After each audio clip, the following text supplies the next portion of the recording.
Kisah Nabi Sulaiman, pimpin tentara jin dan bisa berbicara dengan hewan. Banyak pelajaran yang bisa diambil dari kisah Nabi Sulaiman ini. Allah menganugerahkan kelebihan kepada setiap para nabinya. Salah satu yang dianugerahkan mukjizatnya yaitu Nabi Sulaiman alaihissalam. Nabi Sulaiman adalah putra dari Nabi Daud AS, yang memiliki sikap bijaksana. Daud merupakan Raja Israel yang bijaksana dan Nabi Allah yang mulia. Nabi Sulaiman mewarisi sikap bijaksana dari ayahnya yang mampu memimpin suatu kerajaan besar. Tak hanya memimpin umat manusia tapi juga jin. Nabi Sulaiman diberi mukjizat oleh Allah yaitu bisa berbicara dengan hewan. Berikut kisah Nabi Sulaiman yang dikutip dari miailm.org. Sulaiman adalah putra Nabi Daud. Daud adalah Raja Israel yang bijaksana dan Nabi Allah. Sulaiman belajar dari pengetahuan dan penilaian ayahnya yang luas dan sering bergabung dengan ayahnya selama persidangan. Dia adalah seorang pengamat dan belajar darinya dan kadang-kadang berkontribusi dalam diskusi. Suatu hari Nabi Daud memanggil 19 putranya di depan para pemuka dan cendekiawan kerajaannya. Dia kemudian mengajukan pertanyaan-pertanyaan berikut. Benda apa yang paling terdekat dengan manusia? Manakah yang terjauh? Manakah dua hal yang melekat satu sama lain? Apa hal yang paling menakjubkan? Dua hal mana yang tetap tidak berubah? Manakah dua hal yang selalu berbeda? Manakah dua hal yang saling bertentangan? Apakah perbuatan yang hasilnya baik? Perbuatan apakah itu yang akibatnya buruk? Anak-anak Nabi Daud menjadi bingung dan tidak bisa menjawab pertanyaan-pertanyaan ini. Putra bungsu, Sulaiman berdiri dan memberikan jawaban berikut. Hal-hal yang paling dekat dengan manusia adalah akhirat, hidup dan mati, karena seseorang dapat mati setiap saat. Hal terjauh adalah waktu yang telah berlalu, yang tidak akan datang lagi.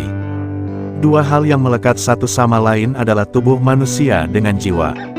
Yang paling menakjubkan adalah tubuh manusia, mati, tanpa jiwa. Dua hal yang tetap sama adalah langit dan bumi. Dua hal yang berbeda adalah siang dan malam. Dua hal yang saling bertentangan adalah hidup dan mati. Perbuatan, yang ujungnya baik, adalah kesabaran dan ketabahan pada saat marah. Perbuatan, yang ujungnya buruk adalah tergesa-gesa pada saat marah. Terkesan oleh jawaban-jawaban ini Nabi Daud menunjuk putranya Sulaiman untuk mengambil alih setelah kematiannya. Maka, dengan berjalannya waktu Sulaiman mewarisi kerajaan Israel dan dipilih oleh Allah untuk melanjutkan kenabiannya. Dia memohon kepada Tuhannya untuk sebuah kerajaan yang tidak akan terjadi setelah dia.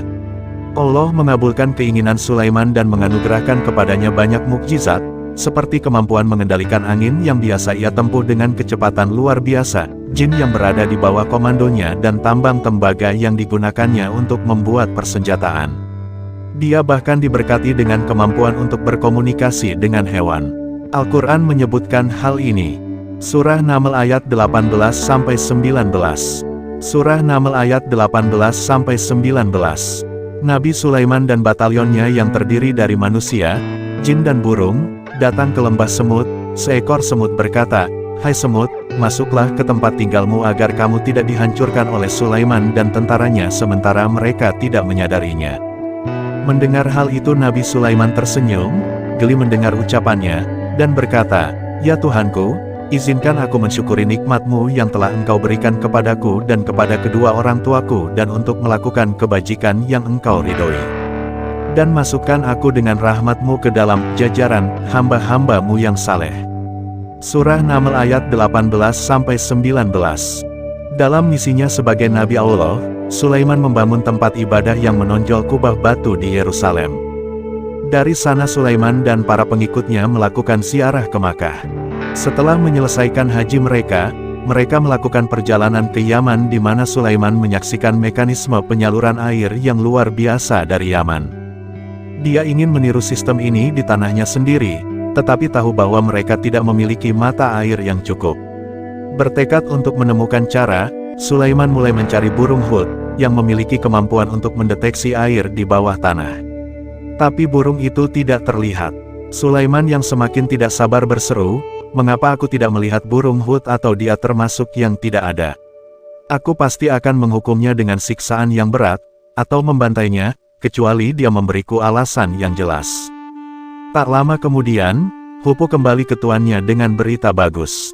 Tetapi burung hut-hut itu tinggal tidak lama dan berkata, "Aku telah mencakup dalam pengetahuan apa yang belum kamu jelajahi, dan aku datang kepadamu dari Sheba dengan berita tertentu. Sungguh, aku menemukan di sana seorang wanita yang memerintah mereka, dan dia telah diberikan segala sesuatu, dan dia memiliki singgasana yang besar.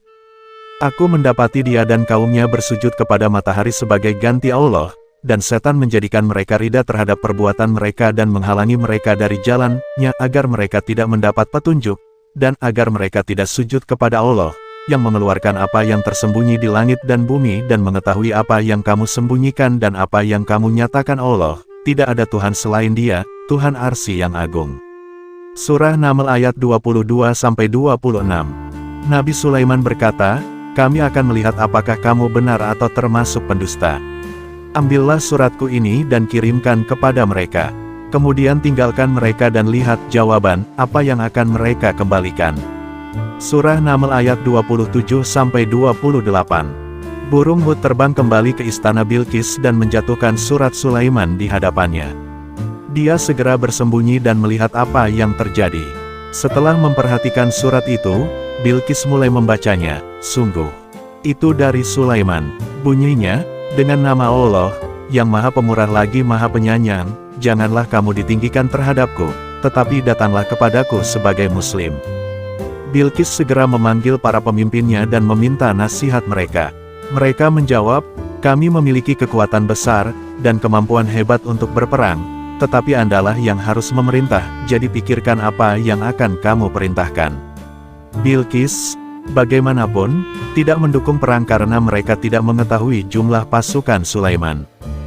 Dia menjawab, "Sungguh, para raja, ketika mereka memasuki sebuah kota, mereka merusaknya, dan merendahkan orang yang paling terhormat di antara penduduknya." Dia memutuskan, sebagai tanda persahabatan, untuk mengirim Sulaiman beberapa hadiah berharga melalui utusannya, yang juga bisa membawa kembali informasi tentang tentara Sulaiman. Sulaiman segera mengetahui tanggapan Bilqis. Dia memutuskan untuk menunjukkan kekuatan pasukannya kepada utusannya. Ketika utusan tiba, semua pasukan Sulaiman lengkap dengan binatang, seperti singa dan harimau, burung, manusia dan jin, berkumpul di hadapan mereka. Utusan Bilqis memang tercengang dengan ukuran dan keragaman batalion Sulaiman. Kekuatannya yang tak tertandingi sangat menonjol. Para utusan dengan penuh semangat mempersembahkan hadiah Bilqis kepada Sulaiman dengan janji persahabatan. Sulaiman menjawab, "Maukah Anda membantu saya dalam kekayaan? Apa yang diberikan Allah kepadaku lebih baik dari apa yang Dia berikan kepadamu. Tidak, kamu bersukacita atas pemberianmu." Sulaiman kemudian menoleh ke kepala utusannya dan menginstruksikan, "Kembalilah kepada mereka. Sesungguhnya kami akan datang kepada mereka dengan pasukan yang tidak dapat mereka lawan, dan kami akan mengusir mereka dari sana dengan kehinaan, dan mereka akan direndahkan." Terkejut, para utusan segera kembali ke ratu mereka dan menyampaikan pesan Sulaiman serta menceritakan keagungan kerajaan Sulaiman.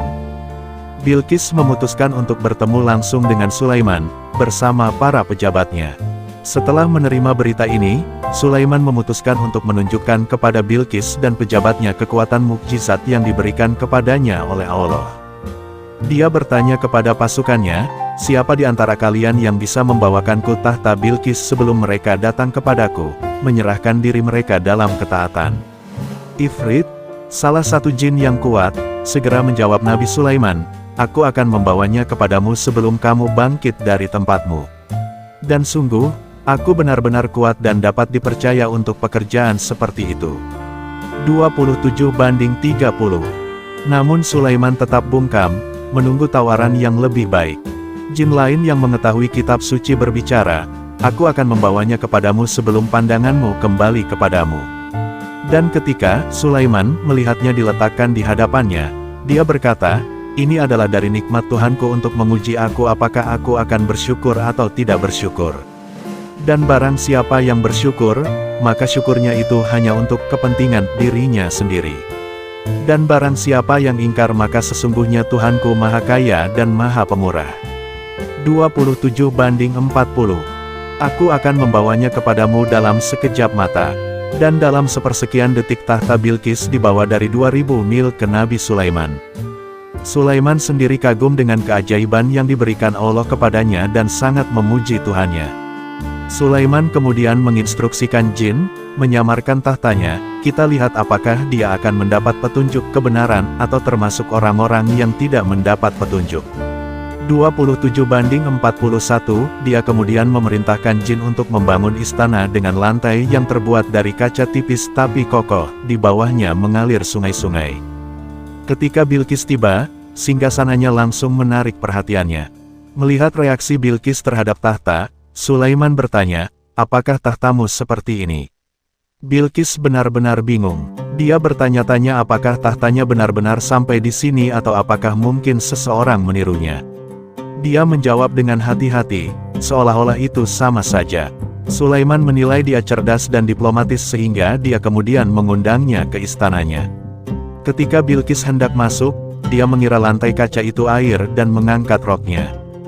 Dalam Quran dikatakan, dia mengira itu adalah genangan air dan membuka tulang keringnya untuk mengarungi.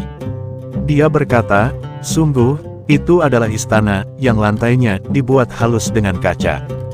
Dia berkata, ya Tuhanku, sesungguhnya aku telah menganiaya diriku sendiri, dan aku tunduk dengan Sulaiman kepada Allah, Tuhan semesta alam. 27:44.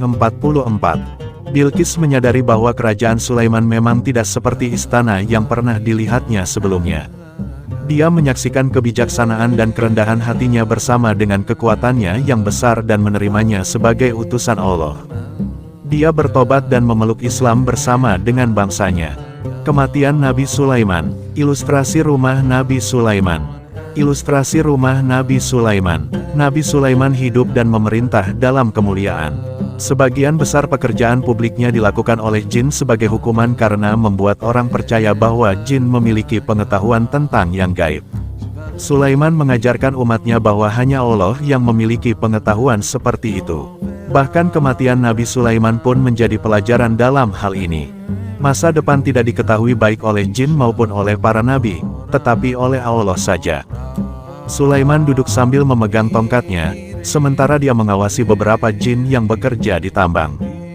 Jin, yang takut pada Sulaiman, sangat fokus pada bangunan ketika Allah memutuskan untuk mengambil nyawa Sulaiman. Tidak ada yang menyadari kematiannya, sampai beberapa hari kemudian, seekor semut lapar mulai menggigit tongkat kayunya. Saat dimakan, tongkat itu patah dan tubuh Nabi Sulaiman yang bersandar di atasnya jatuh ke lantai.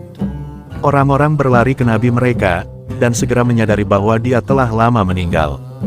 Jadi setiap orang mengetahui bahwa jika jin memiliki pengetahuan tentang yang gaib, mereka tidak akan menyiksa diri mereka sendiri dengan bekerja keras, mengira Sulaiman sedang mengawasi mereka. Kehidupan dan kematian Sulaiman memang penuh dengan keajaiban yang darinya umat manusia dapat mengambil pelajaran yang luar biasa. Dan ketika kami memutuskan kematian Sulaiman, tidak ada yang menunjukkan kepada jin kematiannya kecuali makhluk bumi yang memakan tongkatnya. Tetapi ketika dia jatuh, menjadi jelas bagi jin bahwa jika mereka mengetahui yang gaib, mereka tidak akan tinggal dalam siksaan yang menghinakan. 34:14. Itulah kisah Nabi Sulaiman yang memiliki mukjizat luar biasa dari Allah SWT. Banyak hikmah yang bisa diambil dari kisah Nabi Sulaiman ini. Semoga kita bisa berporos dan meniru kebijaksanaan dari Nabi Sulaiman.